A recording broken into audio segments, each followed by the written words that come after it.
ಸ್ನೇಹಿತರೆ welcome back. ನೀವು ನೋಡ್ತಿದ್ರ ಜೈ motivation speaker YouTube channel. ಇವತ್ತಿನ ಟಾಪಿಕ್ ಏನು ಅಂತ ಹೇಳಿದ್ರೆ ನೋಡಿ, ಸಂಬಂಧದಲ್ಲಿ ಮೋಸ ಆಗ್ಬಾರ್ದು. ಆ ಒಂದು ಸಂಬಂಧದಿಂದ ನಿಮ್ಗೆ ಮಾನಸಿಕ ಹಿಂಸೆ, ಮಾನಸಿಕ ನೆಮ್ಮದಿ ಹಾಳಾಗಬಾರ್ದು ಅಂತ ಹೇಳಿದ್ರೆ ಇಲ್ಲಿ ನಿಮ್ಗೆ 3 ಟಿಪ್ಸ್ ನ ಶೇರ್ ಮಾಡ್ತೀನಿ. ತುಂಬಾ ಯೂಸ್ಫುಲ್ ಆಗಿರತಕ್ಕಂತ ಒಂದು ಟಿಪ್ಸ್ ಆಗಿರುತ್ತೆ.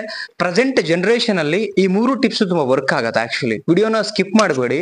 ನಿಮ್ಮ ರಿಲೇಶನ್ಶಿಪ್ ಶುರು ಆಗ್ಲಿ ಅಥವಾ ಪ್ರೆಸೆಂಟ್ ರಿಲೇಶನ್ಶಿಪ್ ಅಲ್ಲಿ ನೀವು ಇದ್ರೂ ಕೂಡ ನಿಮ್ಗೆ ಈ 3 ಟ್ರಿಕ್ಸ್ ಏನ್ ಹೇಳ್ತಿದ್ದೀನಿ, ಟಿಪ್ಸ್ ಅಂತ ಏನ್ ಹೇಳ್ತಿದ್ದೀನಿ, ಅದು ತುಂಬಾ ಯೂಸ್ ಆಗುವಂತದ್ದು. ಏನಂತ ನೋಡ್ಕೊಂಡ್ ಬರೋಣ. ಅದಕ್ಕಿಂತ ಮುಂಚೆ ಫಸ್ಟ್ ಟೈಮ್ ನಮ್ ಚಾನಲ್ ನೋಡ್ತಾ ಇದ್ರೆ ಸಬ್ಸ್ಕ್ರೈಬ್ ಮಾಡ್ಕೊಳ್ಳಿ. ಇದೇ ತರದ ಇನ್ಫಾರ್ಮೇಟಿವ್ ಇನ್ಸ್ಪಿರೇಷನಲ್ ವಿಡಿಯೋಗಳು ಸಿಗುತ್ತೆ ಅಂತ ಹೇಳ್ತಾ, ವಿಡಿಯೋ ನೋಡಿದ್ಮೇಲೆ ಏನ್ ಅನ್ಸುತ್ತೆ ಕಮೆಂಟ್ ಮಾಡೋದನ್ನ ಮರಿಬೇಡಿ. ಅಂಡ್ ವಿಡಿಯೋ ಇಷ್ಟ ಆದ್ರೆ ಲೈಕ್ ಮಾಡಿ. ಕೌನ್ಸಿಲಿಂಗ್ ಬೇಕು ಅಂದ್ರೆ ಕಾಂಟ್ಯಾಕ್ಟ್ ಮಾಡಿ. ಫೀಸ್ ಕೂಡ ಇರುತ್ತೆ, ಅಪಾಯಿಂಟ್ಮೆಂಟ್ ತಗೊಳ್ಬೇಕಾಗತ್ತೆ. ಅಂಡ್ ನಿಮ್ಮ ಎಲ್ಲಾ ಫ್ರೆಂಡ್ಸ್ ಗಳಿಗೆ ವಿಡಿಯೋ ಶೇರ್ ಮಾಡೋದನ್ನ ಮರಿಬೇಡಿ, ವಿಡಿಯೋ ಇಷ್ಟ ಆದ್ರೆ.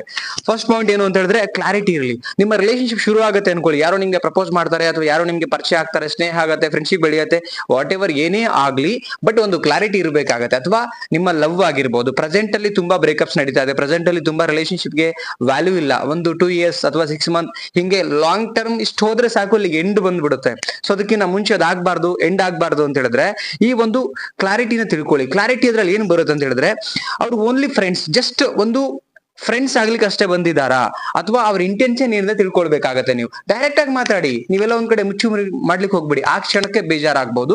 ಬಟ್ ನೀವು ಡೈರೆಕ್ಟ್ ಆಗಿ ಮಾತಾಡಿ. ಇಂಟೆನ್ಷನ್ ಏನಿದೆ, ಅವರು ಸೆಕ್ಸ್ ಪರ್ಪಸ್ ಬರ್ತಾ ಇದ್ದಾರಾ, ಇಲ್ಲ ಸ್ಪಿರಿಚುವಲಿ ಅವರಿಗೆ ಯಾರೋ ಒಂದು ಎಮೋಷನಲ್ ಮಾರಲ್ ಸಪೋರ್ಟ್ ಬೇಕಾ, ಅಥವಾ ಅವರು ಟೈಮ್ ಪಾಸ್ ಗೋಸ್ಕರ ಬರ್ತಿದ್ದಾರಾ, ಅಥವಾ ಮ್ಯಾನೇಜ್ ಮಾಡ್ಲಿಕ್ಕೆ ಬರ್ತಾ ಇದ್ದಾರಾ, ಅವ್ರ ಇಂಟೆನ್ಷನ್ ಏನು, ನಮ್ಮೊಟ್ಟಿಗೆ ಬರ್ತಕ್ಕಂಥ ಇಂಟೆನ್ಷನ್ ಬಗ್ಗೆ ನಾವು ಕ್ಲಾರಿಟಿ ಆಗಿ ಮಾತಾಡ್ಬೇಕಾಗತ್ತೆ. ಇದನ್ನ ಮಾತಾಡಿಲ್ಲ ಅಂತ ಹೇಳಿದ್ರೆ ನೀವೇನೋ ಒಂದು ಎಕ್ಸ್ಪೆಕ್ಟೇಷನ್ ಇಟ್ಕೊಳ್ತೀರಾ, ನೀವೇನೋ ಹೊಂದ್ಕೊಳ್ತೀರಾ. ನಿಮಗೆ ಕನ್ಫ್ಯೂಷನ್ಸ್ ಇದ್ದಾಗ ಏನಾಗುತ್ತೆ, ನೀವು ಮೋಸ ಹೋಗುವಂತ ಸಾಧ್ಯತೆ ತುಂಬಾ ಇರುತ್ತೆ. ನೀವು ರಿಯಾಲಿಟಿ ಲೈಕ್ ಏನು ಕ್ಲಾರಿಟಿ ಬಗ್ಗೆ ಮಾತಾಡಿ.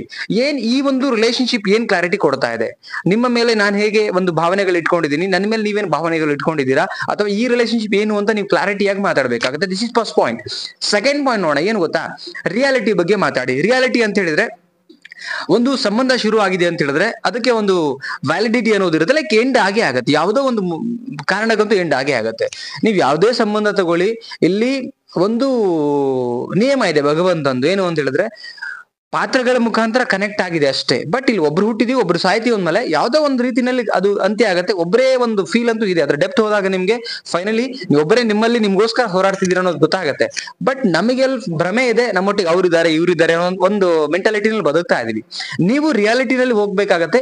ಈ ಸಂಬಂಧ ಇದ್ರೂ ಕೂಡ ಒಂದು ದಿನ ಇದು ಕೂಡ ಹೋಗ್ಬಹುದು, ಬಟ್ ಎಲ್ಲಿ ತನಕ ಇರತ್ತೆ ಅಲ್ಲಿ ತನಕ ನಾವು ಈ ಸಂಬಂಧದಲ್ಲಿ ಮೂವ್ ಆನ್ ಆಗೋಣ, ಈ ಸಂಬಂಧದೊಟ್ಟಿಗೆ ಇರೋಣ ಅನ್ನೋ ಒಂದು ರಿಯಾಲಿಟಿ ನಿಮಗೆ ಗೊತ್ತಿರ್ಬೇಕಾಗತ್ತೆ.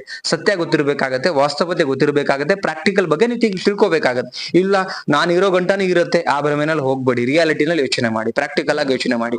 ಎಷ್ಟೋ ಜನ ರಿಯಾಲಿಟಿಲಿ ಯೋಚನೆ ಮಾಡ್ತೀರಾ, ಭ್ರಮೆನಲ್ಲಿ ಹೋಗಿ ಹೋಗಿ ಹೋಗಿ ಇವತ್ತು ಏನಂತ ಹೇಳಿದ್ರೆ ಮೂಲೆಗೆ ಸೇರ್ಕೊಂಡಿದ್ದಾರೆ, ಬಾಟ್ಲ್ ಇಟ್ಕೊಂಡಿದ್ದಾರೆ, ಮೋಸ ಅಂತ ಒಂದು ಟೈಟ್ಲ್ ಓದ್ಕೊಂಡಿದ್ದಾರೆ.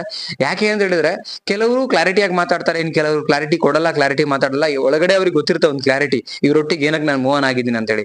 ಬಟ್ ಅವ್ರಿಗೆ ಗೊತ್ತಿರುತ್ತೆ ನೀವು ಅವ್ರ ಬಗ್ಗೆ ಏನೇನೋ ಅನ್ಕೊಂಡು ಹೋಗ್ತೀರಾ. ಸೊ ಹಂಗಿರ್ಬೇಕಾದ್ರೆ ಏನಾಗುತ್ತೆ ಅಂತ ಹೇಳಿದ್ರೆ ಚಾನ್ಸಸ್ ಇರುತ್ತೆ ನಿಮಗೆ ಮೋಸ ಆಗುವಂತ ಎಲ್ಲಾ ಚಾನ್ಸಸ್ಗಳು ಇರುತ್ತೆ. ಸೊ ನೆಕ್ಸ್ಟ್ ಪಾಯಿಂಟ್ ಅಂದ್ರೆ ಎಕ್ಸ್ಪೆಕ್ಟೇಷನ್. ನೀವು ರಾಂಗ್ ಎಕ್ಸ್ಪೆಕ್ಟೇಷನ್ ಇಟ್ಕೊಡ್ದು. ಒಂದು ಕ್ಲಾರಿಟಿ ಅವ್ರು ಕೊಟ್ಟಿದ್ದಾರೆ, ನಿಮಗೆ ರಿಯಾಲಿಟಿ ಗೊತ್ತಿದೆ ಅಂದ್ಮೇಲೆ ಯಾವುದೇ ಎಕ್ಸ್ಪೆಕ್ಟೇಷನ್ ಇಲ್ದಿರಾ ಅವ್ರೊಟ್ಟಿಗೆ ಇರ್ಬೇಕಾಗತ್ತೆ. ಸುಮ್ನೆ ಇದು ಕಷ್ಟ, ಎಕ್ಸ್ಪೆಕ್ಟೇಷನ್ ಇರದೇ ಇರೋದು ಬಹಳ ಕಷ್ಟ ಆಗುತ್ತೆ. ಬಟ್ ಸ್ಟಿಲ್ ಎಕ್ಸ್ಪೆಕ್ಟೇಷನ್ ಇಲ್ದಿರ ನೀವು ಇರೋಕೆ ಪ್ರಯತ್ನ ಪಡಬೇಕು. ಲೈಕ್ ಹೇಗಿರುತ್ತೆ ಹಾಗೆ ಒಪ್ಕೊಳ್ಳೋಕೆ ಟ್ರೈ ಮಾಡಿ. ಸಪೋಸ್ ಅಂದ್ರೆ ಜಾಸ್ತಿ ಎಕ್ಸ್ಪೆಕ್ಟೇಷನ್ ಬೇಡ, ನನ್ನ ಕೊನೆಯ ಇದ್ರ ತನಕ ಇರ್ತಾರೆ, ಆಣೆ ಮಾಡಿದ್ದಾರೆ, ಪ್ರಮಾಣ ಮಾಡಿದ್ದಾರೆ, ಬಿಟ್ಟು ಹೋಗ. ಈಗ ಸಪೋಸ್ ನಿಮ್ಗೇನೋ ಒಂದು ಕಮಿಟ್ ಆಗಿದ್ದಾರೆ ಅನ್ಕೊಳ್ಳಿ, ಅದ್ರ ಪ್ರಕಾರವಾಗಿಲ್ಲ ಅಂತ ಹೇಳಿದ್ರೆ ಪೇನ್ ತಗೊಳ್ಬೇಡಿ. ಬಿಫೋರ್ ನಿಮ್ಗೆ ಒಂದು ಕ್ಲಾರಿಟಿ ಸಿಕ್ಕಿರುತ್ತೆ, ಅಂಡ್ ದೆನ್ ರಿಯಾಲಿಟಿನೂ ಗೊತ್ತಿರುತ್ತೆ. ಅಂದ್ಮೇಲೆ ಎಕ್ಸ್ಪೆಕ್ಟೇಷನ್ ಹೈ ಇಟ್ಕೊಂಡು ಅದು ಸುಳ್ಳಾದಾಗ ನಿಮ್ ಮನ್ಸಿಗೆ ಬೇಜಾರಾಗತ್ತೆ, ಅಥವಾ ಅವ್ರು ಹಂಗೆ ನಡ್ಕೊಳ್ದೇ ಇದ್ದಾಗ, ಬಿಕಾಸ್ ಅವ್ರು ಕ್ಲಾರಿಟಿಲೂ ಕೊಟ್ಟಿರ್ತಾರೆ, ರಿಯಾಲಿಟಿಲೂ ನಿಮ್ಗೆ ಗೊತ್ತಿರುತ್ತೆ, ನೀವು ಡಿಸ್ಕಷನ್ ಮಾಡಿರ್ತೀರ, ಆಮೇಲೆ ದೆನ್ ಮೋಸ ಮಾಡ್ಬಿಟ್ರು, ಈ ಟೈಟ್ಲ್ ಹೊತ್ಕೊಂಡ್ಬೇಡಿ ನೀವು. ಓಕೆ, ಕ್ಲಾರಿಟಿ ಮತ್ತೆ ರಿಯಾಲಿಟಿ ಎರಡು ಗೊತ್ತಿರ್ಬೇಕಾದ್ರೆ ಎಕ್ಸ್ಪೆಕ್ಟೇಷನ್ 0 ಮಾಡ್ಕೊಳ್ಳಿ.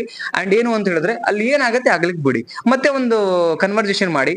ಸಪೋಸ್ ಅವ್ರು ನಿಮಗೆ ಮೋಸ ಮಾಡೋ ಸಾಧ್ಯತೆ ಆಗಿದ್ರೆ, ಅದು ದೂರ ಆಗ್ತಿದ್ರೆ, ಅಥವಾ ನಿಮ್ಗೆ ಅದೇನು ಹೇಳಿದ್ರೆ ದೂರ ಆಗಿದ್ದಾರೆ ಅಂತ ಹೇಳಿದ್ರೆ ಒಂದು ಕ್ಲಾರಿಟಿ ತಗೊಳ್ಳಿ ನೀವು. ಓಕೆ, ಇಲ್ಲಿಗೆ ಸ್ಟಾಪ್ ಮಾಡ್ತಿರುವಂತದ್ದು ನನ್ನ ರಿಲೇಷನ್ ಅಂತೇಳಿ ಕ್ಲಾರಿಟಿಯಾಗಿ ಕೂತ್ಕೊಳ್ಳಿ, ಮಾತಾಡಿ. ಅಲ್ಲಿಗೆ ಅವ್ರು ಕ್ಲಾರಿಟಿಯಾಗಿ ಹೇಳ್ಬಿಟ್ರೆ ನೀವು ಅಲ್ಲಿಗೆ ಸ್ಟಾಪ್ ಮಾಡ್ಬಿಟ್ಟು ನಿಮ್ಮ ಲೈಫ್ ನ ನೀವು ನೋಡ್ಕೊಳ್ಳಿ. ಈ 3 ಟಿಪ್ಸ್ ಪ್ರೆಸೆಂಟ್ ಜನರೇಷನ್ಗೆ, ಇವತ್ತಿನ 2025 ಇಲ್ಲಿಂದ ಆಚೆ ನೆಕ್ಸ್ಟ್ ಏನು ಬರ್ 26, 27 ಈ ಒಂದು ಜನರೇಷನ್ಗೆ ಇದು ವೆರಿ ಇಂಪಾರ್ಟೆಂಟ್ ಬೇಕಾಗಿರುವಂತದ್ದು. ಬಿಕಾಸ್ ಇವತ್ತು ಇಂಟೆನ್ಷನ್ ಇಟ್ಕೊಂಡು ಸ್ವಾರ್ಥ ಇಲ್ದರೆ ಯಾರು ಕೂಡ ಒಂದು ರಿಲೇಶನ್ಶಿಪ್ ಅಲ್ಲಿ ಇರ್ಲಿಕ್ಕೆ ಸಾಧ್ಯನೇ ಇಲ್ಲ.